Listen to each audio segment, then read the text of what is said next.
Ein was born as a worthless appraiser, and it has led to a life of constant misery. He can barely make a living for himself and is constantly mistreated by those around him. So now that he's on the edge of death's door, he decides to take the plunge and get it over with. A few hours earlier, Ein was in a party with the mage Jolene and the swordsman Zoid.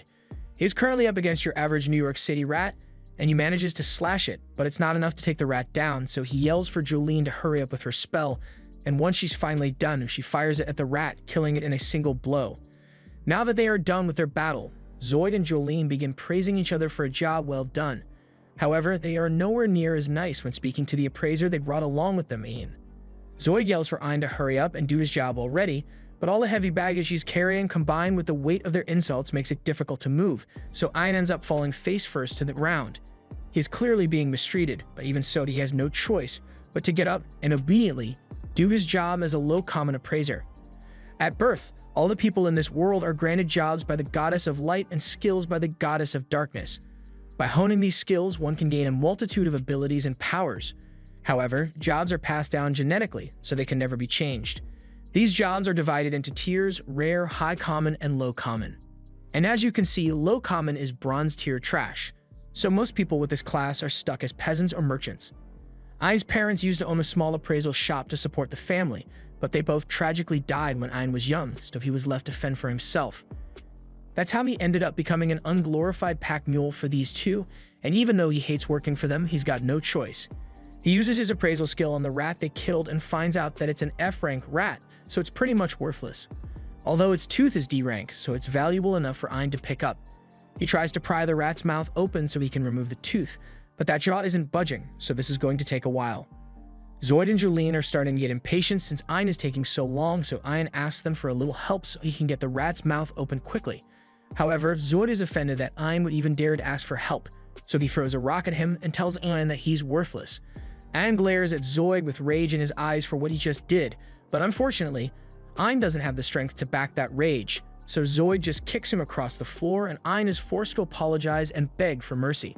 Zoid doesn't feel like beating Ein up anymore, so he gets back to work trying to pry the rat's jaws open, while Jolene and Zoid mock him for being a filthy trash collector. They really enjoyed making fun of him, and they know he can't do anything about it since there aren't any jobs for an appraiser like him. If someone wanted to figure out the value of an item, they could easily go to the guild and have it appraised with a magic item, so low-level appraisers like Ein are totally obsolete. Ein heard everything those two just said about him, and he knows they are right. His appraisal skill is practically worthless, so the only job he can get is scavenging parts for jerks like Jolene and Zoid. As soon as Ein has stored the tooth in his bag, Zoid reminds Ein that the only reason they even agree to have him in their party is because Zoid hates touching gross stuff like that, so he had better learn his place and behave like a good trash boy. Life dealt Ein a bad hand, but he's got to do whatever it takes to survive in this world, even if it means he must suffer at the hands of those two. As they are walking through the dungeon, Zoid happens to spot a hellhound corpse lying in the middle of the path, and he doesn't even question it. He thinks this is incredibly lucky since they can loot it without him having to fight, so he orders Ein to start looting. However, Ein has a functioning brain and raises the good point that if the hellhound was already dead before they got here, then something strong must have killed it. And on top of that, hellhounds aren't even supposed to spawn in this area of the dungeon, so he is sure something is seriously wrong here. However, Zoid doesn't want to hear any logical arguments from a loser like Ein, so he tells him to shut up and get to work already. While Ein does the dirty work, Jolene and Zoid begin talking about getting freaky with each other once they get back to town and maybe forcing Ein to watch. But then they notice a second hellhound corpse in the corridor, so they tell Ein to go get that one too. However, this time, Ein is frozen in fear because according to the guild map he got, there shouldn't be a corridor here, so he has a bad feeling that something is going to go wrong if they keep going. Yet once again, Zoid completely ignores Ein's logical arguments and starts walking into the corridor. He tells Ein that if he's so scared to continue, then he can leave on his own, but he won't be getting paid anymore since he is disobeying an order from the leader. Ein is pretty much cornered here because on one hand, he knows something dangerous might be down in that corridor, so he really doesn't want to go, but he also can't afford to be fired from Zoid's party. There are practically no other parties that would be willing to accept a loser with a skill like appraisal, so if Zoid kicks Ein out because of this, he will have no way of surviving. So Ein eventually decides to head into the corridor with Zoid even though he knows it's a bad idea. After walking through the corridor for a while, they come across a ton of dead hellhounds on the floor, and Zoid thinks they just hit the jackpot since they can loot all these bodies and make a massive profit without having to fight anything, but Ein is still uneasy since whatever killed all these hellhounds might still be around. Zoid is getting sick of all Ein's constant worrying, so he yells at him to shut up and do his job. But then Ein sees something absolutely terrifying behind Zoid, so he nervously points in that direction. Zoid turns around to see dozens of little red eyes staring at them, and a few moments later, a pack of hellhounds emerges from the darkness. All those hellhound bodies they found earlier must have been the result of infighting among the pack, but now that they've been confronted by the full pack, none of them know what to do. Ein has no combat skills, and even if Zoid and Jolene worked together, they would barely be able to take down one hellhound, let alone an entire pack, so fighting isn't an option here. The only way they can make it out of this alive is if they make a run for it, but even if they do try to run away, there's no way they can escape a pack of wolves chasing them down. Just then, Zoid realizes that he and Jolene don't necessarily have to be faster than the hounds, they just have to be faster than Ein, so the hounds eat him first, so he tells Jolene to cast a paralysis spell on him. Jolene is confused at first, but she soon figures out what Zoid is trying to do, so she points her staff at Ein and paralyzes him. Ein falls to the floor, unable to move, and he can't believe that the two of them really plan to leave him here to die. But Zoid assures him that the paralysis only lasts for a short time, so if Ein stays quiet, he might get lucky and escape the hellhounds as well. However, Zoid then proceeds to make a lot of noise to attract the hellhounds straight to Ein, and afterwards he runs off with Jolene, leaving Ein to be eaten. The hellhounds pounce on Ein and immediately bite into his arm and leg, so he screams out in pain. But all the pain from being mauled caused the paralysis to wear off, so Ein can once again move and grabs a nearby rock to get the hellhounds off him. He then throws his backpack at them, and while it may not have done any damage, the food inside the backpack was enough of a distraction to buy him some time, so he slowly limps away from the hounds. But unfortunately, he discovers that Zoid and Jolene had blocked off the exit, so there really is no way for him to escape. He doesn't have much time before the hounds come after him again, so Ein spots another corridor and starts heading straight for it, but to his dismay, this corridor leads to a massive dead end. All hope seems to have been lost for Ein since he has nowhere to run and he can hear the dogs closing in on him by the second. If he is going to die regardless, Ein would rather fall to his death than be eaten alive by those monsters. Till now, he has always blamed his failures on his trash appraisal job, but now he realizes he never actually tried to overcome the challenges he faced because of his job. But even if he realizes that now, it's too late for him to change anything. A loud thud is heard as Ein's body hits the ground, but while he most certainly died on impact, he happened to land right on top of a tree. A beautiful girl appears before him and slowly walks towards his dead body before giving him a kiss on the forehead. As she does this, Ein's body begins to move again, and after a few moments he regains consciousness. Once Ein can think clearly again, he realizes that he's still alive and all his injuries have been healed, so he starts wondering how that could even be possible. He notices drops of water falling on him from the tree, so he catches a few and uses his appraised skill to check them, and to his utter shock, these are S-rank droplets of the World Tree. He then appraises the giant tree, and sure enough, he discovers that this huge hunk of wood is indeed the World Tree of Legend. Long ago, this world had a single World Tree, and this tree was responsible for producing the mana that humans use to create magic. However, the legend also states that the World Tree withered away and died long ago, but many scholars of the world theorize that it must still exist somewhere in the world, which is why massive expeditions were launched in hopes of finding it. But the tree was never found, although it makes sense why no one ever found it, because who would think to search at the bottom of the dungeon? He realizes that the tree must have brought him back to life, so he thanks it, and as he does so, he hears a girl's voice, but there's clearly no one else here, so it must have been his imagination. Moving on, Ein is glad he survived the fall, and this place seems pretty safe since there are no monsters here, but he needs to think about how he's going to get himself back to the surface. Zoid and Jolene obviously aren't going to call anyone to save Ein, plus there's no food here, so he will starve if he doesn't make it back home soon. He heads for the exit, but before he leaves, he once again thanks the tree for saving him. This place obviously isn't on the guild map, so Ein has no idea what to expect from this place. The enemies here are bound to be stronger than those hellhounds that nearly killed him, so he's scared, but he has no choice but to go. He's done making excuses for himself and plans to do whatever it takes to survive, no matter how hard it may be. Ein walks out into the dungeon, but to his surprise, he's been walking for a while now, and there are still no signs of any monsters. He's honestly relieved since that means he won't have to fight, but suddenly Ein feels a gust of wind near his face, and in the next moment, his ear is on the floor. He screams out in pain and tries reaching for his severed ear, but in the process, 2 of his fingers get cut off. The one behind Ein's suffering is this S-rank gremlin, and Ein is starting to really panic since even those hellhounds were only B-rank, so he stands no chance against this thing. The gremlin begins slicing Ein up, and it's way too fast for Ein to even react, so his only choice is to flee. However, as he attempts to get away, the gremlin raises its scythe to stab Ein through the chest, but before it does, it freezes in its tracks because something even more terrifying just appeared. The gremlin gets squished to death by a massive death bear, and if Ein didn't stand a chance against the gremlin, then he most certainly isn't surviving the death bear. The bear slashes Ein's face with its claws, destroying one of his eyes in the process, and while Ein is trying to crawl away, it picks him up and begins squeezing until blood gushes out of his mouth. The death bear was just about to eat him, but at the last second, it gets decapitated by a grumpy woman. She hates the fact that she just saved a human, but that girl kept begging her to help him, so she didn't have much of a choice. And he is once again shocked to find that his wounds have been healed, and as he sits up, he sees that girl from before sitting across from him. Ein is still trying to wrap his head around what he's seeing, but then a woman appears behind him and demands that Ein show proper gratitude and drink the tea that the girl made for him. Ein is confused since he hasn't seen any tea, but then he notices the girl Yuri holding a cup of tea that she made specially for him. Ein is hesitant to drink mysterious tea that could potentially contain some body fluid, but Ursula forces it down his throat anyway, so it's not like he had much of a choice. However, it turns out that the tea actually tastes really good, so Ein tells Yuri as much, and she's really glad he likes it. Ein thinks Yuri looks really cute when she's happy, but Ursula warns him that she'll erase his entire existence if he has even a single lewd thought about Yuri. Ein gets the message, so moving on, he asks if it was the two of them who saved him from the death bear. Ursula tells him she had no interest in protecting a smelly human like him, but Yuri kept begging her to save him, so she had no choice. Ein thanks Yuri for caring about him, and Yuri gets a little embarrassed, so Ursula drop kicks him in the face and starts stomping him out for flirting with her daughter. Ein is shocked to hear that Ursula is Yuri's mother, but to be more precise, Ursula is actually Yuri's guardian, and it's been that way ever since she first planted her roots here.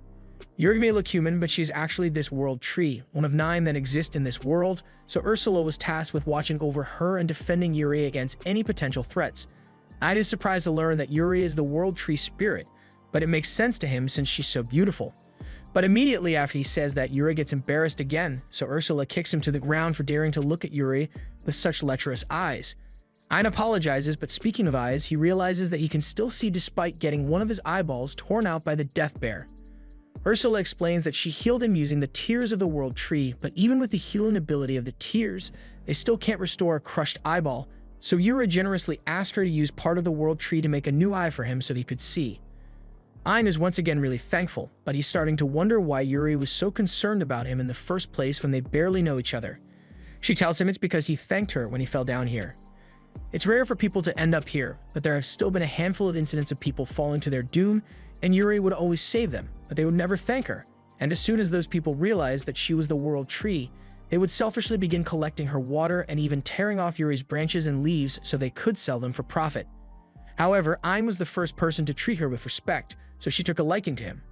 But be that as it may, Ein isn't supposed to be here, so Ursula tells him to hurry up and leave.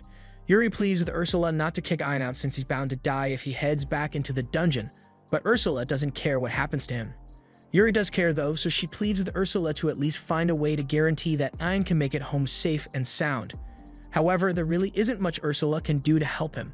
Since she is the world tree's guardian, she isn't allowed to get too far from the tree, so escorting Ein to the surface isn't really an option. And teleportation magic doesn't work in this dungeon, so she can't use that either. Yuri is devastated that there's no way to keep Ein alive, so she breaks down in tears, but Ursula can't stand to see her cry, so she comes up with an alternative to make sure Ein makes it home safely. She turns to him and yells that she will personally train him until he is strong enough to make it out of here on his own. Yuri thanks Ursula for agreeing to help, and Ein is even more thankful, since he had thought he was going to die here for sure. He hugs both Ursula and Yuri, but Ursula doesn't like all this affection, so she pulls him away and warns him that he's about to receive hellish training from one of the world's greatest sages, so he had better take this seriously since she won't tolerate laziness. Ein understands and swears that he will do his best, but when Ursula leaves him outside so they can begin their training, Ein starts to worry that she might just force him to fight monsters on his own. Just then, Ursula informs him that she indeed expects him to fight monsters on his own because that's the quickest way for him to learn. To start off, she says she wants him to fight that gremlin way over there, but Light can't actually see anything in that direction. Ursula reminds him that his eye has been replaced with a piece of the world tree, so he should try making use of it a little. But even with his tree spirit eye, Ein still can't see shit. Ursula tells him he just lacks the awareness of what his spirit eye is truly capable of, so Ein takes a moment to think about how he lost his eye, and how Yuri helped him restore it. And by the time he opens his eyes, everything seems a lot brighter. Now that Ein can finally see clearly, Ursula says it's time for them to begin his training, so she tosses a rock at a nearby gremlin, and tells Ein that his first task will be to learn how to dodge the gremlin's high-speed attacks.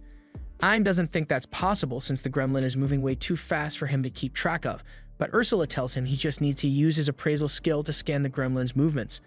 Ein doesn't think it works that way, but he doesn't have many options, so he tries it out, and to his surprise, he really can see the gremlin's moves now, although it's pointless if he forgets to dodge.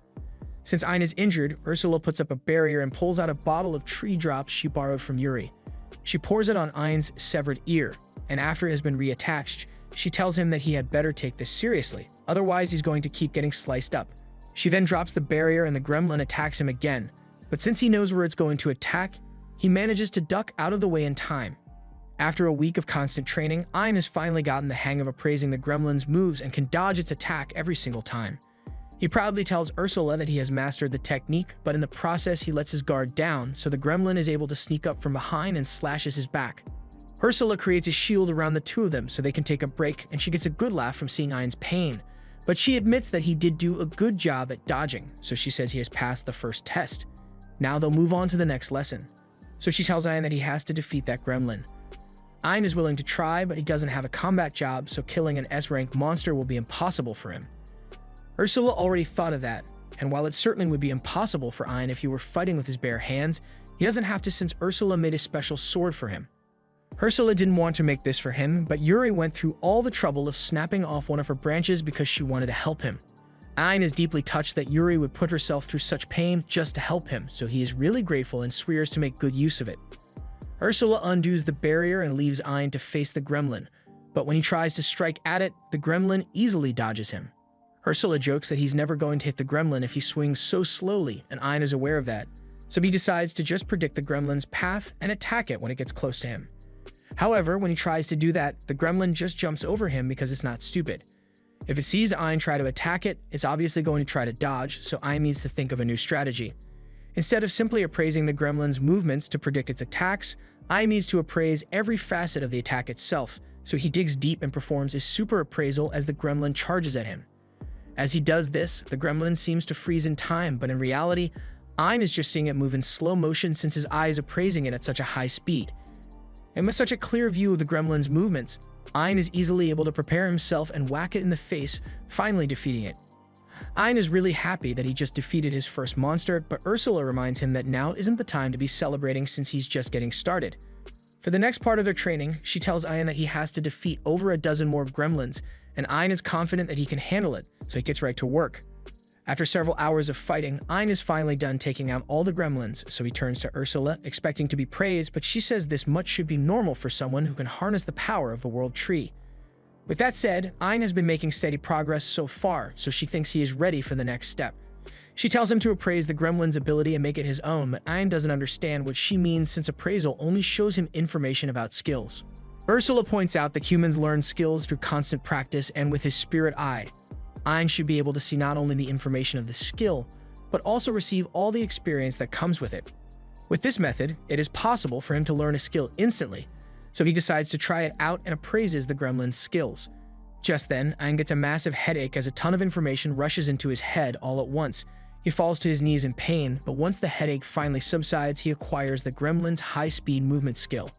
He still finds it hard to believe that he learned a skill so quickly, so he decides to test it a little and takes off running down the dungeon hall. Ein is amazed by how fast he's moving since he's way quicker than he used to be, but there's just one problem. His body isn't used to running at this speed, so after a few seconds, every muscle fiber in his body is way torn to pieces. Ursula catches up to him and pours some of the teardrops to heal Ein's broken body. If his body can't handle all that force right now, then he's just going to have to keep practicing until he eventually adapts. Ein's muscle fibers keep tearing each time he runs, but thanks to the tears, Ursula just keeps healing him over and over, until at one point his muscles stop breaking altogether. He now has a strong body and an acceleration skill, so Ein wonders if he might be strong enough to challenge the Death Bear as he is now, but Ursula tells him he'd still get demolished if he tried to pick a fight with it as he is now. He may be faster and nimble, but he still lacks the necessary attack power, so Ursula decides to let him copy one of her own abilities. Ein is excited to hear this, so he asks Ursula what her ability is, and she demonstrates by immediately blasting him with a fireball. Ursula's ability is called Discard Enchant, and it allows her to use magic without needing to spend time on a chant. Ein thinks that ability is super strong, so he can't wait to learn it, but Ursula will only allow him to appraise it if he does it while she launches a fireball at him because she thinks it's fun. Ein appraises the attack and manages to learn the Discard Enchantment spell, but then Ursula hits him with the fireball, so he falls to the ground in agony. After being healed yet again, Ein begins training to learn how to use magic without incantations, but since he doesn't have a magic-oriented class, his mana reserves are abysmally low, so he runs out of magic energy really quickly.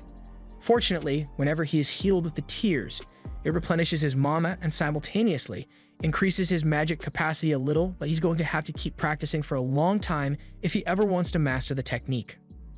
After half a month of magic training, Ein has learned how to cast mid-level magic and is now capable of shooting more than 1,000 fireballs simultaneously. With this combined with his new skills and buffed appraisal ability, Ursula thinks Ein is finally ready to face another death bear. In all honesty, Ein is a little nervous about facing such a powerful monster on his own, but Ursula assures him that if he uses all the techniques she taught him, then he should easily be able to handle it. As Ein confronts the bear tries to slash him with its claws, but Ein appraises its movements, and before it could hit him, he counters with the point-blank wing cutter spell. The spell does a lot of damage to the bear, but it ultimately isn't enough to kill it, so Ein begins firing fireballs, and he keeps going until the bear falls over dead. That fight was way easier than Ein thought it would be, so he starts wondering if the bear was always this weak, but in reality, he just became really strong. Now that the death bear is dead, Ein appraises it to learn its abilities, and after the splitting headache is over, Ursula tells him he should now possess enough strength to make it out of this dungeon on his own. But before he leaves, Ursula has a present to give him, but she's only doing this because Yuri asked her to. She says she's going to make a new sprite eye for Ein using the rest of the Yggdrasil tree's core. Ein doesn't think he deserves such a valuable gift, but Ursula yells at him, saying he is only going to be borrowing the core. She enchanted it, so if Ein ever dies, then the core will automatically return here, so he should just shut up and accept the gift already. Ein doesn't want to argue about it, so he gets down so Ursula can implant the spirit core in his eye, but after she's done, he doesn't feel that much different from before. Ursula tells him it will take time for his body to adapt to his new spirit god eye, so he can't use its abilities right away. But even so, Ein is really grateful, so he turns to Yuri to thank her for the gift, but he can't find her anywhere. Just then, Yuri reappears in front of him, so Ein asks where she was, and she tells him she was in his eye a moment ago. With the World Tree core in Ein's eye, he now basically qualifies as the World Tree itself, so Yuri can freely enter and leave his eye whenever she wants. Yuri promises that she will be helpful to Ein since she can heal him whenever he gets injured. And Ein definitely likes the idea of getting to spend time with Yuri, but he asks Ursula if she's really okay with this. Ursula drop-kicks him in the face and says she obviously doesn't want to entrust Yuri to a schmuck like him. But Yuri has been stuck here ever since the day she was born, so she has never gotten to see the world or had a friend. Ursula may not like him, but after all the time she has spent with him, she can at least tell that he's a good kid, so she wants him to go out there and show Yuri the world. Ein is honored that Ursula trusts him so much, so he swears to take care of Yuri no matter what, and Ursula is glad to hear that. Before Ein leaves, Ursula has a gift of her own that she wants to give him, so she asks him to stretch out his hand, and as he does so, she imbues it with some magic. Ein asks what this is, so she explains that it's an infinite storage spell, so as long as he has that mark, he can store any physical objects within it. And the first thing she wants him to store is this spirit sword she made for him, but before that, she stabs him in the eye. Ein falls to the floor in pain, so Yuri heals him, but just before his eye is completely healed, Ursula shoves a Philosopher's Stone down his throat and it replaces his right eye. Ein asks what that was all about, so Ursula explains that the Philosopher's Stone just established a permanent link between her and Ein, so now she can see everything he sees, so he had better not think about getting physical with Yuri. This is definitely going to be awkward for Ein, but that aside, he's all set, so it's about time he starts making his way out of the dungeon. Before they get going, Ein asks Yuri if there's anything she wants to do once they get to the surface, and after thinking about it for a bit, Yuri answers, saying she would like to see the rest of her family. Ein didn't know that Yuri had any family aside from Ursula, so Ursula explains that all the world trees that exist used to be part of one massive world tree. However, at one point, the cores were split and hidden away in separate dungeons, so Yuri hasn't been able to see her siblings in years. In that case, Ein promises to travel the world with her so they can meet all the other world tree spirits, but to do that, First, they have to get out of here. Ein heads out into the dungeon, but once he comes across a split in the path, he isn't sure which direction he should follow. All of a sudden, he hears Ursula's voice in his head, and she's telling him to take the path to the left. She already appraised an escape route for him with his eye, so as long as he follows her directions, he can't get lost. Also, there's a giant viper monster heading straight for him, so he had better get ready to fight it off. A few minutes later, Ein has killed the S-rank viper, and he's pretty proud of himself for being able to take it down so easily. Ursula tells Ein that she already used his eye to appraise the viper's abilities, but Ein wasn't ready for it, so he grabs his head in anticipation of the intense pain. However, to his surprise, there is no pain, and that's thanks to Yuri because she healed him as soon as his head was about to start hurting. If Yuri can do that, then that means he won't have to suffer any more headaches when he appraises skills to learn them, so he thanks her for all her help. Ein eventually makes it to an ominous-looking door, and Ursula explains that this is where he will find the boss monster of this floor. Dungeons are pretty much living creatures that feed on the humans that die, and as such, there is always a dungeon core and a dungeon boss to guard that core. The only way for Ein to get out of here is to defeat the dungeon boss and destroy the core, but Ein isn't sure if he has what it takes to do it. Defeating S-rank monsters is one thing, but a dungeon boss is supposedly several times stronger than any S-rank monster he has encountered so far. However, he refuses to back down because he is no longer the weak Ein who would helplessly run from death. He opens the doors to the boss room and finds the dungeon core on the other side of the room, but as he and Yuri are walking over to it, they trigger a summoning circle on the ground and cause a massive golem to spawn. This fight is going to be tough, so Ein asks Yuri to get back in his eye so she doesn't get hurt, after which he begins charging at the golem. He dodges the golem's first strike with his speed boost, but he won't be able to dodge the second one. So instead, he braces himself for impact with his superhuman strength skill. While he is touching the golem, he also activates the venom skill he got from the viper to dissolve a chunk of the golem's arm. The venom managed to do a lot of damage to the golem, but it wasn't enough to finish it off, so Ursula says she's giving special permission to use the ultimate spell she taught him. He should have just enough mana to pull it off now, and even if he collapses, Yuri can just heal him right away, so it shouldn't be a problem. Since nothing else has worked so far, Ein decided to use his ultimate spell after all and cast Nova Strike to hit the golem with a massive ball of pure energy. After hitting the golem with that spell, practically nothing is left of it, and surprisingly, Ein didn't even collapse from mana exhaustion. Yuri comes out to replenish Ein's lost mana, and congratulates him for defeating the golem, but Ein knows he never could have done this without Yuri's help, so he thanks her.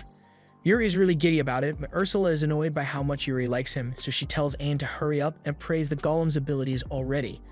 Ein does so, and once he's done with that, Ursula tells him that there's one more thing he needs to appraise, so she asks him to go over to the dungeon core. Ein does as instructed, and while he's appraising the core, Ursula appears next to him, which comes as a major surprise since Ein thought she could leave the World Tree. Ursula confirms that she is still bound to the World Tree, but since the entire World Tree's core is in Ein's eye, his body is practically the World Tree now, so she can teleport within a certain vicinity of him. That aside, this dungeon core operates similarly to a spirit core, so Ursula says she can use it to level up Ein's spirit god eye if he wants. Ein readily agrees to the proposal, so Ursula takes the dungeon core and puts it in Ein's eye to level him up to level 2.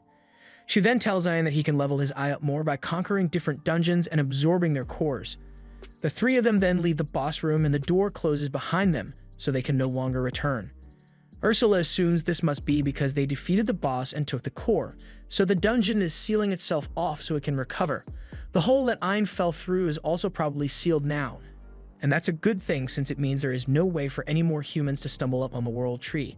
So Ursula doesn't need to worry about protecting Yuri's tree body anymore, and the three of them are free to go on as many adventures as they want. Back in town, Zoid is still telling all the adventurers around about the tragedy that happened in the dungeon and how he nearly got eaten by hellhounds. And the only reason he actually managed to escape was because Ein selflessly volunteered to distract the hellhounds for him. This is a shameless lie, but since Zoid thinks Ein is dead, he is confident that no one will ever find out because it's not like Ein is going to come back and expose him. A second later, Ein shows up behind Zoid and he overheard Zoid's entire story, so he is here to expose him. He tells everyone that Zoid and Jolene paralyzed him and left him to die to the hounds. The people at the bar are enraged because they've been giving Zoid sympathy all this time, but he practically tried to murder Ein for his own sake. They start throwing things at Zoid, and they might have even lynched him for doing something so sinister to his own party member, but Ein stops them. He's still kind of mad at Zoid for what he did, but if not for that, he would have never gotten the chance to meet Yuri or Ursula, so he's actually grateful that Zoid was such a scumbag. Now that he has confronted Zoid, Ein can finally move on, so he and the others head to a swamp dungeon near the capital. After clearing it, Ursula uses the dungeon core to level Ein's eye up, and with the upgrade, Ein is now able to read all types of writing. He's glad he leveled his eye up, but he's a little disappointed since he was hoping to find a world tree there. Ursula tells him it isn't going to be easy to find the world trees since a lot of effort was put into hiding them. Ein apologizes to Yuri since it might take a little longer than he anticipated before she gets to see her family, but Yuri says she doesn't mind since she's having fun. Just then, they hear the sound of a girl screaming and Yuri wants to help, so Ein runs out to save the girl. The girl's carriage had been attacked by monsters, so Ein slays them, and once all the monsters are dead, Yuri begins healing all the injured guards. Ein goes over to the girl and asks her if she's alright, but the second the girl saw Ein's face, the only words going through her head are, "Oh my god, that guy's hot." She jumps into Ein's arms, calling him her hero, and Ein doesn't know how to handle this situation, so he asks the guy over there for help. But Jasper is just the head of a trading company, so he has no control over what Princess Claudia does. A little while later, the princess brings Ein and the others to her mansion to properly thank them for saving her. And even though she's the third princess of this nation, she tells them there's no need to be so formal with her.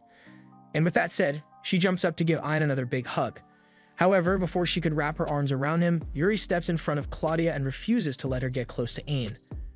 Claudia asks why Yuri is being so defensive, so Yuri blurts out that she doesn't want Claudia to touch Ein because she's Ein's wife. We then cut to Ein's face, and that right there is the face of a man who didn't realize he was married until a second ago. However, even with Yuri's declaration, Claudia doesn't give up because she's fine with becoming Ein's second wife. While she and Yuri argue over Ein, Jasper comes over and says he has something to tell him. Ein asks what this is about, so Jasper tells him he wants to marry Ein. That's the third person today, but before Ein can respond, Jasper asks him to come down to the basement because there's something he wants to show him. Jasper is the head of the Juno Trading Company, and Ein already knows about the company since they are pretty much the richest and most famous trading company out there. Jasper leads everyone to his jewel room and explains that he has made it his life's mission to preserve all the prettiest jewels in the world, and today he found the prettiest jewel of all. He knows Ein's eye is made of a spirit core since he has done quite a bit of research on them, and he fell in love with Ein's eyes at first sight. He asks Ein to marry him so he can look into his eyes for the rest of his life, and Ein was initially going to decline, but Ursula pulls him aside and tells Ein to reconsider because Jasper probably has information on the location of other spirit cores. Plus, Jasper is Rick, so if Ein married him, he would have access to all his resources. However, Ein isn't interested in being the gold digger, so he asks Jasper if they can just be friends instead, and Jasper says that's fine for now at least. Ein then asks Jasper if he has any information on the other spirit cores, and Jasper confirms this, but the locations are incredibly dangerous, so he hasn't been able to investigate. However, with Ein, a little danger shouldn't be much of a problem. Thanks to the info they got from Jasper, Ein manages to locate a secret dungeon, and he's hopeful that one of Yuri's sisters might really be here, so he assures Yuri that he will do whatever it takes to make sure she reunites with her sibling. After entering the dungeon, Ein eventually comes to a dead end, and he doesn't know what to do since Jasper's instructions clearly said there should be something here. Ursula explains that there's a magic circle built into that wall over there, so touching it should teleport them into the dungeon. Ein does as she says, and the second he touches the wall, he finds himself standing on a cliff that overlooks a jungle. He is surprised that a jungle could fit inside a dungeon, but Ursula tells him all this is just an illusion created by powerful magic. Just then, they hear a voice talking to them, and Yuri recognizes it as the voice of her little sister, Pina. Yuri wants to meet up with Pina, so she asks where she is, but Pina is all the way at the end of the dungeon, so she says they are going to have to clear the dungeon and make their way over to her. Ein thinks it'll be a major pain to have to clear the entire dungeon, so he asks Pina if she can just teleport them to the end or something, but Pina says she can't use that kind of magic. In that case, Ein accepts that he is just going to have to clear the entire dungeon, and Pina is surprised to see so much confidence coming from a mere human. She thinks Ein is just bluffing, so she warns him that she's set up traps all over the dungeon, so there's no guarantee that he won't get hurt if he continues. Ein understands that it's going to be dangerous, but he's sure he can handle it. Pina finds Ein interesting, but she doesn't trust him, and she's going to take great pleasure in watching him suffer while trying to make it through the dungeon. In fact, there's a pit right in front of Ein, and Pina is sure he won't notice it and will fall in. However, Ein does notice it and easily jumps over the trap. He then continues dodging all the other traps Pina laid out, and Pina is starting to get pissed because she put a lot of work into making those. Ein doesn't get why she's mad since it's not like he's going to intentionally fall for a trap that he can avoid, But Yuri explains that Pina has always liked making innocent pranks for people to enjoy. Ayan doesn't think there's anything innocent about Pina's hobby, since any one of these traps could definitely kill someone. Pina interrupts Ayan because she may be sadistic, but she's not evil. She designed the dungeons to automatically kick people out once they get themselves into mortal danger, so her traps have never killed anyone, but they can still make you suffer. So she tells Ayan she's going to send out some really tough monsters to deal with him. The first monster soon approaches Ayan, and it's an S-rank Ulron plant monster. The monster sprays Ayan with a gas, and Pina mockingly informs him that that was sleeping gas, so he's going to pass out any second now. However, Ayan doesn't feel even slightly sleepy because he got a skill that grants him resistance to all status effects. Pina can't believe it, so she throws a temper tantrum because Ayan is ruining the fun of her dungeon. Ayan understands why she's so frustrated with him taking the dungeon on so easily, but he's doing this for Yuri's sake, so he pulls out his sword and cuts the Elrond down. He then appraises the monster, but while he's distracted, something hits him in the head. It looks like another monster is attacking him from the shadows, but Ayan can't see anything.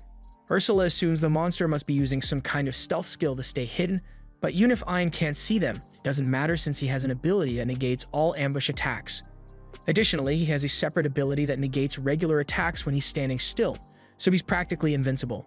Pina can't believe what she's hearing, but even if her stealth monsters can't do any damage to Ayan, he can't defeat them if he can't see them. That may be true, but Ayan has special eyes, so after a few moments, he appraises the location of the monsters and uses a gravity spell to take them out. Pina is getting really upset because all her hard work is going to waste, but she eventually picks herself back up, and with a ton of confidence, she declares that there's no way Ayan will be able to kill her next monsters. She sends out an Arachne and a centaur, but 3 seconds later, Ayan kills them like it's nothing. Pina officially gives up after seeing that, and she's convinced that Ayan isn't a human after all, because no human should be capable of killing 2 S-rank monsters at the same time. Meanwhile, Zoid's life as an adventurer practically fell apart after Ayan exposed him. As he walks back into the guild, all the adventurers start giving him the side-eye because they all know about him using Ayan as bait. While there, Zoid happens to run into Jolene, and he's glad because there's no way she can look down on him for what he did when she was in on it. But he was wrong. Jolene switched sides the second Zoid became an outcast, and she even turns on the waterworks to make people believe she did nothing wrong. Zoid tells her to stop lying and reminds everyone that she was the one who cast the spell to paralyze Ayan, but Jolene just says she had no choice because Zoid threatened her, and that's all it took for the blame to be placed firmly on Zoid's shoulders. Zoid is kicked out of the guild and reminded that no adventurer would ever want to team up with the likes of him again. Zoid doesn't understand why everyone is treating him like an outcast all of a sudden because he's sure any one of them would have left Ayan as bait if they were surrounded by wolves. He blames Ayan for this whole mess because if Ayan had just let himself die, then Zoid's secret would never have come out. Now Zoid believes that the only way he can restore his reputation is to tackle a difficult dungeon all on his own and prove to everyone that he's strong. He decides to take on a C-rank quest that happens to be in the same dungeon Ayan went into. Normally, a C-rank mission would be impossible for him, but he can do it. Just then, he hears a sound coming from behind him, so he gets scared, but it turns out to be nothing. He is relieved since he thought he might be in serious danger for a second there, but then he accidentally touches the wall that teleports him into this secret dungeon, and now he's definitely in danger. He realizes this must be a secret dungeon, and if that's the case, then it must have strong monsters inside, but Zoid is riding high on his self-confidence to be sure he can handle whatever comes his way. At least that's what he thinks, but after taking 2 steps in, he falls for a pit trap and is about to die. Luckily for him, Pina wasn't lying when she said she doesn't like killing people, so Zoid gets teleported back outside and hears an announcement from Pina saying he can try again if he wants. After realizing he can't die in the dungeon, Zoid thinks this might be his chance to prove himself since he can just keep trying over and over until he gets good enough to clear the dungeon.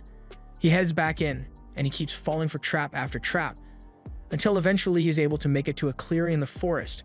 However, things don't get much better for him because he ends up coming face to face with a giant S-rank lizard monster, and he immediately gets badly injured. Pina finds this amusing, but she still doesn't want anyone to die in her dungeon, so she tells Zoid she can teleport him out now if he wants. Zoid refuses to give up, but then he gets his arm squished, so he screams out in so much pain that he forgets to say "I give up." The lizard is about to attack him again, but before it does, Ayan appears in front of him and kills the lizard in one blow. Zoid is amazed that someone could kill an S-rank monster so easily, but he doesn't realize that the person who just saved him is Ayan. When they both look at each other, Ayan asks Zoid what he's doing here, and Zoid asks the same thing. Ayn explains that he's here because he plans to clear this dungeon and Zoid is kind of in the way right now, so as much as he doesn't like the guy, he asks Yuri to heal his arm and then makes him faint so Pina can teleport him out of the dungeon. Ayn then moves on and eventually comes across the boss's room door, so Pina tells him he's going to have to defeat the boss if he wanted to get to her. Ayn is confused since he thought defeating the dungeon boss would seal the dungeon off, but that's not the case. Ursula tells him that as long as he leaves the dungeon core intact, the dungeon will be able to recover, and since he has confirmation that the dungeon will be fine, he heads inside to take on the boss. However, as he enters, he doesn't see a boss monster anywhere. Just then, the ground begins to shake beneath his feet, so Ayn uses his flight skill to get away, and it is revealed that the monster is a giant tortoise. Ayn freaks out a little because that thing is massive, but panicking won't help defeat it, so Ayn shoots a flurry of fireballs at it. However, when the smoke clears, no damage has been done to the tortoise. The tortoise then returns fire and shoots a water ball at Ayn, so he counters by parrying it back at the tortoise, but again, this does absolutely no damage to it. Ayn is running out of ideas here because none of his attacks have been effective so far. However, when he takes a closer look, he notices that there's damage on the ground from his fireballs as well as the water bullet, even though he's sure those attacks hit the tortoise directly. He now understands what's going on here, so if he lands on the ground and lets the tortoise stomp on him to prove his theory. Just as Ayn expected, the tortoise's stomp does no damage to him because the giant tortoise's body was just an illusion. And now that it has been established that the giant tortoise is an illusion, Ayn casts a spell to dispel the illusion, revealing the true boss monster to be this tiny turd. Ursula is impressed with Ayn since even she couldn't tell that the monster was an illusion. But as Ayn appraises the baby tortoise, she notices something unbelievable about the tortoise, and she's so surprised she can hardly speak.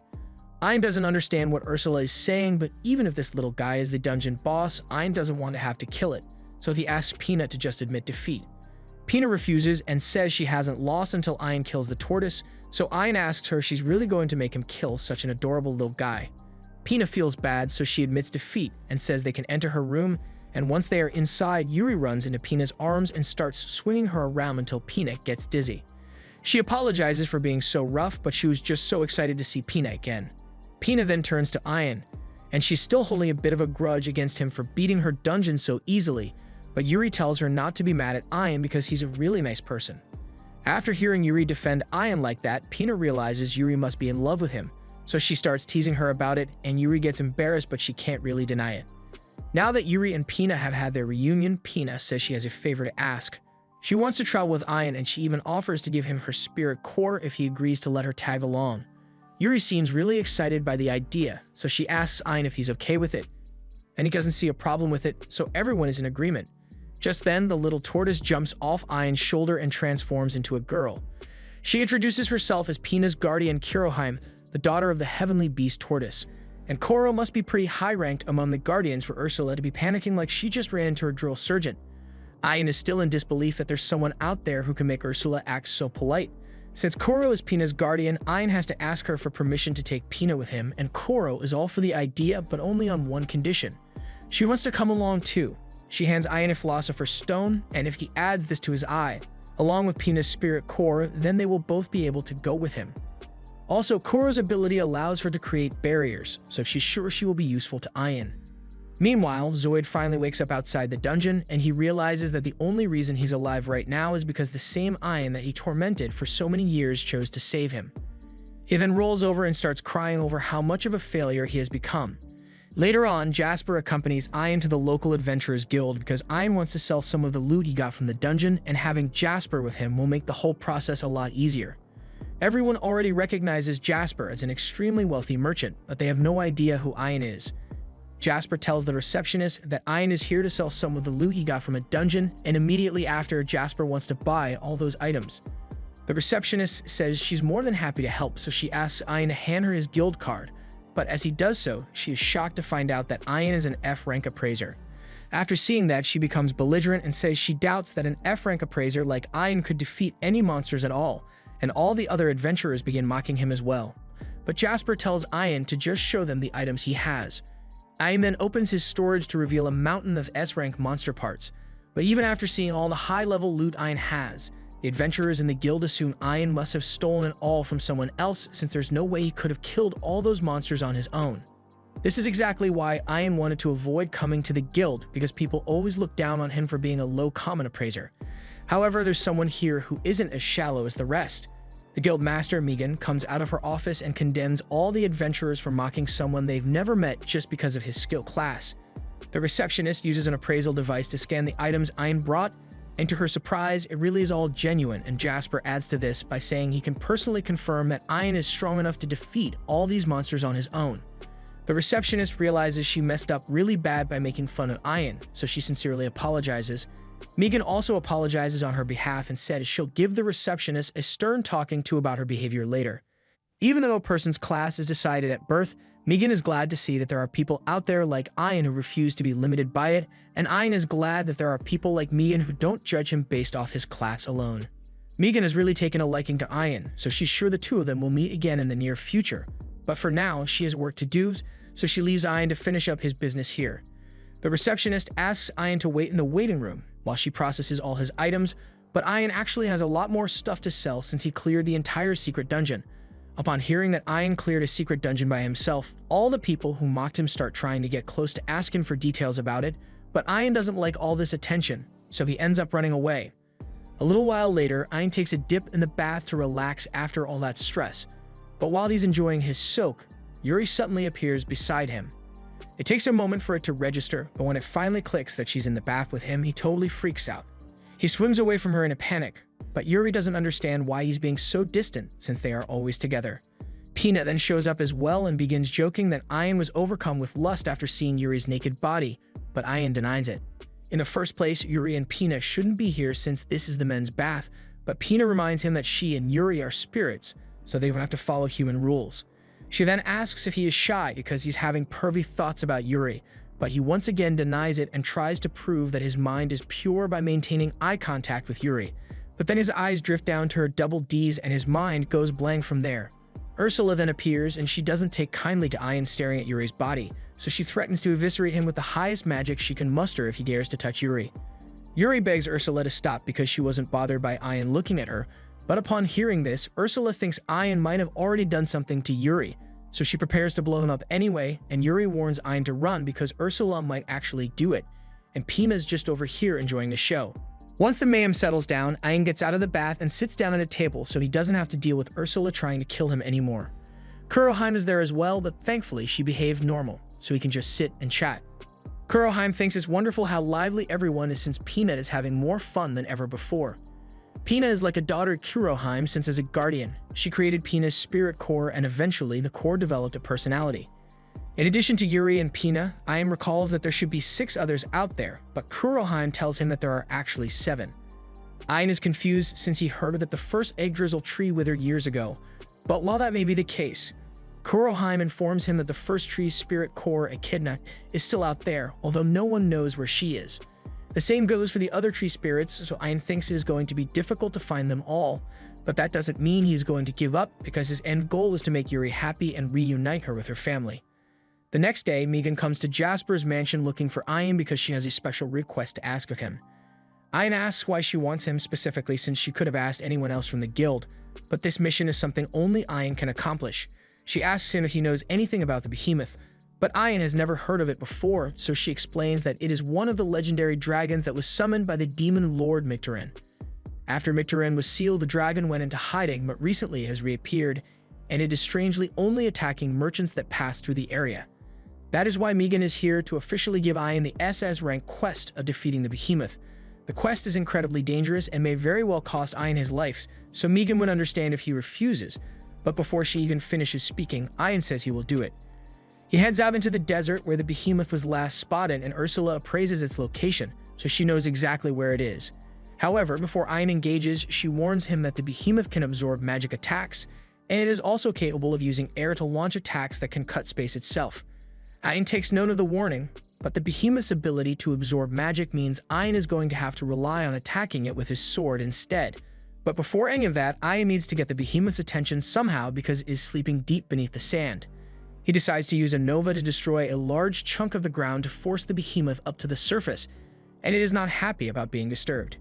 In Behemoth's long life, it has never once tasted defeat as it was personally created by the demon lord to be incredibly strong. It has laid waste to entire armies of humans, and not once has it ever found a worthy opponent to challenge him, so he grew bored of fighting at some point. Ian may not look all that impressive, but Behemoth acknowledges that he has access to some pretty powerful magic, but it's not like magic is going to work against Behemoth anyway. Behemoth asks Ian who he is to think he can challenge the mighty Behemoth, so Ian introduces himself as a regular man who has come to slay him. Behemoth thinks this must be some kind of joke since there's no way a frail human like Ian would ever be able to defeat him, but Ian seems pretty confident, so Behemoth decides to humor him. He tells Ian that he was created by the Demon Lord to be the most powerful beast, but if Behemoth is the best the Demon Lord could make, then the Demon Lord must have been pretty weak. Behemoth is enraged by Ian's insult, so he fires several Helix bullets at him, but Ian is quick enough to run out of the way before he is hit. However, since Behemoth is an earth dragon, he tells Ian there's no escaping him while they are in a field of sand. He stomps on the ground, creating a sand trap around Ian, so Ian uses his acceleration skill to speed up and close in on Behemoth. Once he's close enough, he proceeds to slice through Behemoth's arm, and Behemoth is starting to realize that Ian may be a real threat, so he switches tactics and dives into the sand. While Behemoth is swimming through the sand, he is completely undetectable from the surface, so Ian has no idea where the next attack will come from, and the second he heats his guard down, Behemoth jumps up from beneath him and swallows Ian whole. Behemoth laughs, thinking he has proved his superiority over the foolish human who challenged him, but it looks like he celebrated too soon because in the next moment, his face explodes. He has no idea how this could have happened, but he realizes he was wrong about Ian being weak, and he's not even mad about losing because Ian was a worthy opponent. However, before he finally dies, he asks Ian to explain how he managed to pull it off. Ian explains that he simply realized that Behemoth's magic absorption only worked on the outer part of his body, so he just activated high-level magic while he was inside Behemoth's mouth.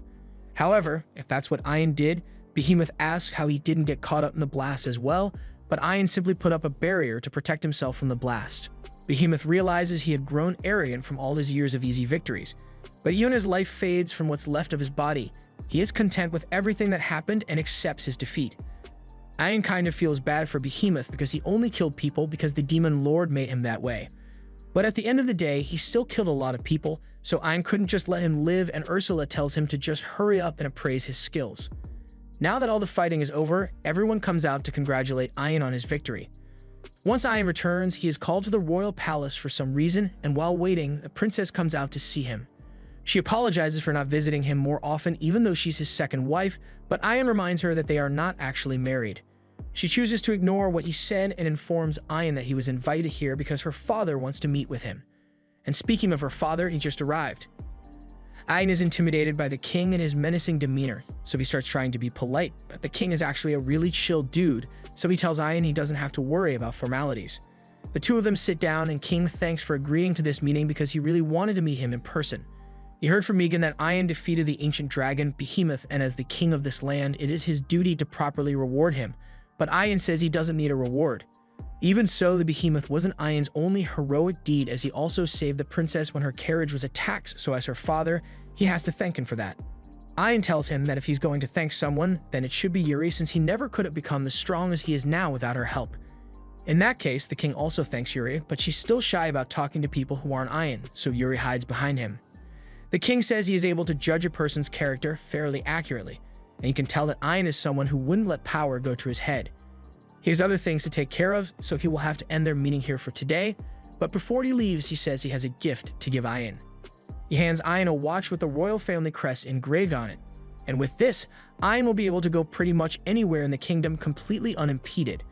Ian is hesitant to accept something with such value, but it would help him explore areas that would normally be off-limits so he can find Yuri's family, so he graciously accepts the gift. News of Ian defeating the Behemoth begins to spread all over the kingdom, so his popularity is reaching new heights. And at the same time, Zoid is reaching new lows as he is now regarded as trash by everyone he meets. What infuriates him the most is the fact that he has been hearing about Ian's accomplishments non-stop when not long ago, he was stronger than Ian. He thinks everything would have been much better if Ian had just remained a weakling, or if he didn't exist at all, and all of a sudden, he hears the voice of a woman saying she can help him. She introduces herself as a tree spirit and tells him her name is Echidna. Yuri wakes up from a really good nap when Pina comes into her room. She just got out of the shower, so Yuri helps her dry her hair, and while she does it, she mentions how worried she is about Ian. He hasn't woken up for a long time since the last time he fought, so she thinks something might be wrong with him, but Pina tells her not to worry since Ian is probably just exhausted from all the fighting he's been doing lately. But if Yuri really wants to make him feel better, Pina suggests that she should cook a delicious meal for Ayin to eat when he wakes up, because he will definitely appreciate it. Yuri thinks it's a great idea, so Pina says they should go shopping for supplies together before Ayin wakes up. Yuri doesn't think it's a good idea to go out without Ayin, since it could be dangerous outside, but what are the odds that something bad will happen the one time they go somewhere without Ayin? Meanwhile, Ayin is still lying in bed while having a terrible dream. He sees visions of his old life as Zoid's pack mule and how he was always treated like garbage no matter what he did. And every time Zoid would mistreat or belittle him, he would always take it with a smile on his face like an absolute idiot. He then sees another vision of himself being eaten alive by hellhounds, and he knows this would have been his fate had he not met Yuri and Ursula. All Ayin's insecurities then proceed to manifest as a shadow of his weaker self, and it tells him that no matter how hard he tries, it will never change his true nature. Ayin wakes up screaming from his nightmare and finds Ursula sitting beside his bed. She tells him he has been asleep for a long time, so Yuri and Pina were starting to get worried. But speaking of those two, Ayin asks Ursula where they are. Ursula tells him that Yuri and Pina went out shopping together, but that worries Ayin because he doesn't think it's safe for them to go out without someone to protect them. Ursula says it's fine since she is tracking their location in real time, so if anything does happen, they'll be able to rush over and help. For now, she says Ayin should get a little more rest since she could tell that he was having a pretty bad dream. Ayin tells her about the dream he just had, and it made him realize that if he hadn't met Ursula and Yuri, or if Yuri hadn't convinced Ursula to help him, that he would have been monster food by now. All he did was get lucky, so at his core, he thinks he is still nothing more than a worthless appraiser. Meanwhile, Zoid is still in disbelief over Echidna's proposal. He asks her if she is really serious about helping him get revenge on Ayin, so Echidna tells him about Spirit Eyes. She tells him the only reason Ayin is as strong as he is now is because he was given a Spirit Eye, so he probably didn't have to put in any effort of his own. Zoid finally understands what happened, and he thinks it's unfair that insignificant trash like Ayin managed to surpass him solely because he received a Spirit Eye. And that's when Echidna makes him an offer he can't refuse. She asks if he wants her to give him a Spirit Eye of his own, and as soon as she says this, Zoid jumps at the opportunity and eagerly accepts. Since Zoid agreed to take the eye, Echidna forms one in her hand and proceeds to jam it into Zoid's forehead. He experiences extreme pain as his body mutates, and by the time the transformation is complete, Zoid has become a monster. But he's a strong monster, so he's fine with this outcome and immediately jumps into the air to test out his new power. His body feels much lighter than before, so he starts running across rooftops to see how agile he has become. But while doing this, he ends up spotting Jolene out with her new boyfriend, and Zoid is a petty MF, so he's still holding a grudge against her for ditching him. He jumps down and instantly bites the dude's head off, and while chewing on her boyfriend's head, Zoid mockingly asks her who she'll run to for protection now. Jolene realizes the monster is Zoid, so she starts trying to plead for her life because she really doesn't want to die, but Zoid still chomps her head off anyway. Across town, Pina and Yuri are walking through town together, when all of a sudden, they hear a loud crash sound and people start running for their lives because there's a monster on the loose. In all the chaos, Yuri notices a little boy who got hurt, so she rushes over to heal him, and once he's all better, she tells him to get out of here. As for her, she doesn't want to leave until she heals everyone who got injured. Meanwhile, Zoid has been having a lot of fun destroying the city, and Echidna has been enjoying the show as well, but she thinks it's time for Zoid to get to work. She tells him to go attack the other spirits nearby, because if he manages to kill them, then Ayin will lose access to their powers and return to being a weakling. Zoid likes the sound of that, so he hurries off to attack the nearest spirit and lands right behind Yuri. He's about to kill her with a punch, but at the last second, Pina saves the day by sealing Zoid in a barrier and grabbing Yuri so they can escape. Zoid tries to punch his way out of the barrier, but nothing he does is working, so Echidna tells him that barriers like this can't be destroyed with ordinary physical attacks. But that's why she bestowed him with a special power for situations like these, anti-spirit arts. Zoid uses the anti-spirit arts to gather energy in his body, and once he has enough, he is able to claw his way out of the barrier and shatter it. He then jumps into the air to go after Yuri and Pina, and when he finds them, he gets ready to attack again. Pina tries to defend with another barrier, but Zoid easily breaks through it this time. Pina can't believe Zoid managed to break through her barriers so easily, and she has no way of defending herself now, so she is terrified. Yuri tries to protect Pina by getting in front of her, but she just ends up getting grabbed instead and intends to kill her right now, but at the last second, Ayin shows up and strikes, forcing him to release Yuri. He and Ursula apologize for taking so long to get her, but for now, Ayin says everyone should get back inside his eye because it's not safe out here. He tries to appraise the monster, but he can't see any information about it because there's a concealment spell at work. And it's really high level if it is able to hide information from Ian's spirit god eyes, so Ursula starts wondering who could be behind this. The monster charges at Ian, so he parries its attack and sends it flying. When it comes back, Ian tries to use a barrier to block its next attack, but just like with Pina, the monster smashes through the barrier with ease. Ian got hurt by that last attack, so the monster begins mocking him, and Ian recognizes its voice, so he realizes that this monster is actually Zoid. Zoid confirms that it is really him and tells Ian that he too has gained the blessing of a spirit, so he is just as powerful as him. Ian is confused and wonders how Zoid could have possibly gained the blessing of a spirit, but while he's thinking, he gets distracted, so Zoid punches him into a wall. He then tries to slash Ian as well, but he runs out of the way and starts creating distance. Ursula asks Ian why he's not attacking as well, but even if Zoid is in that form now, he is still technically a human, and Ian is hesitant to kill a human, even if the guy is a scumbag. Just then, Zoid's tentacles spring up from the ground, so Ian is forced to jump onto a nearby roof, and Zoid follows him. Zoid is still having a hard time believing all the destructive power he now possesses, and an even harder time believing that Ian has an equal amount of power. More than anybody, he finds it strange that Ian has all this power and never used it for personal gain. The second Zoid had the strength to do so, he went and got revenge on the people who wronged him, so he's surprised Ian did do the same to him. Zoid tells Ian that he has always been a worthless appraiser, so no matter how much Ian wants to act like a saint, there's no way he didn't at least think about ripping Zoid's head off as revenge for all the bullying he was put through. Ian tries to deny it, but his shadow reminds him of all the years he spent being mocked for his job, telling him that he and Zoid are the same. They were both worthless scum that would do anything to survive, no matter how humiliating it is, and even if Ian's a little stronger now, he is still the same piece of human trash deep down. Ian is starting to believe that Zoid is right about him, but Yuri comes out and yells that Zoid is wrong. Ian is the kindest person she has ever met, and even if he doesn't realize it himself, Ursula tells him he has gotten strong.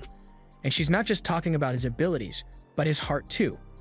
Even with all the power he has acquired, he chose to use it to help people in need, and never once has he hurt someone who was weaker than him like Zoid did. Ian's kindness and courage isn't something he got from Yuri, it's a part of who he is. And he isn't the only one who got lucky at Fateful Day, because Yuri's life changed for the better ever since she met Ian. Zoid is getting sick of all this sentimental talk, so he once again tells Ian he is just a weakling freeloading off the power of spirits. But this time, his words don't affect Ian anymore. He admits that the only reason he is strong right now is because Yuri and Ursula helped him.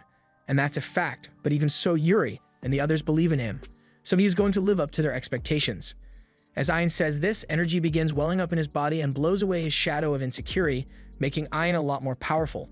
Having come to terms with himself, Ian has finally become an official spirit guardian, meaning he can use 100% of his spirit power. And that means when Zoid attacks him again, Ian is easily able to read his attack and counter. Zoid can't believe that Ian managed to counter him so easily, and now Ian is walking him down with a signature look of pity in his eyes. Zoid doesn't want to be looked down on, so he gets up and tries attacking Ian again, but rather than parry, Ian just puts up a barrier and waits. Zoid tells him a barrier is useless because his anti-spirit arts will tear right through it. To his surprise, his attack bounces right off the barrier. It looks like the blessing Zoid received is only 10% of the spirit's power, still compared to Ian's new 100% output, Zoid is no match. Zoid gets frustrated and starts yelling for Echidna to give him more power, and since she's amused by the show he's putting on, Echidna gives him a little boost which makes him mutate even more. Zoid then charges at Ian again, but this time, Ian is ready to finish him off and raises his sword before unleashing a strike that completely destroys Zoid's spirit eye. By the end of it all, Zoid returns to his human form and finds Ian standing above him with an outstretched hand.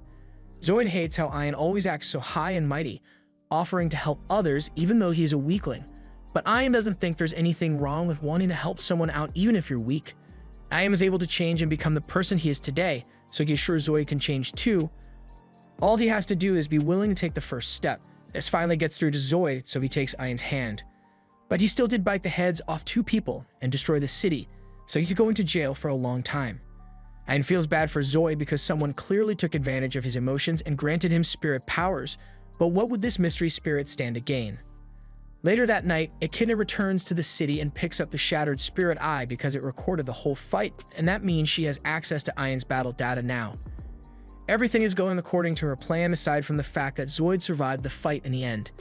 Ian imbued Yuri's cleansing powers in his final strike, which is why it destroyed Zoid's monster form but didn't kill him.